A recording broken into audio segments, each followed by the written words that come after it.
இந்தியாவிற்கான விஜயத்தை நிறைவு செய்து ஸ்ரீலங்கா ஜனாதிபதி அனுரகுமார திசாநாயக்க நாடு திரும்பிய நிலையில் இந்திய பிரதமர் நரேந்திர மோடியை நேற்று மாலை சந்தித்து கலந்துரையாடியுள்ளார்.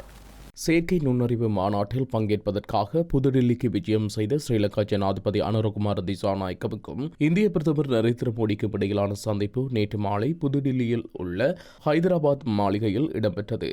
செயற்கை நுண்ணறிவு மாநாட்டில் பங்கேற்றமைக்கு ஜனாதிபதிக்கு இந்திய பிரதமர் நன்றிகளை தெரிவித்துள்ளதுடன் சுமூகமான கலந்துரையாடலிலும் ஈடுபட்டார்.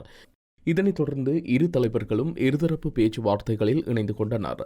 இதன்போது இலங்கை இந்தியா இடையிலான வரலாற்று ரீதியான உறவுகளை மேலும் வலுப்படுத்தி இரு நாடுகளுக்கும் இடையிலான பொருளாதார, வர்த்தக மற்றும் கலாச்சார ஒத்துழைப்பை மேம்படுத்துவது குறித்து கலந்துரையாடியுள்ளனர்.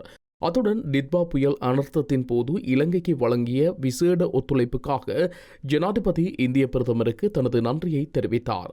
இந்த நிலையில் ஜனாதிபதி நேற்று இரவு ஸ்ரீலங்கா ஏர்லைன்ஸ் நிறுவனத்திற்கு சொந்தமான UL 196 ரக விமானம் மூலம் புதுடில்லியில் இருந்து கட்டுநாயக்க விமான நிலையத்தை சென்றடைந்துள்ளார்.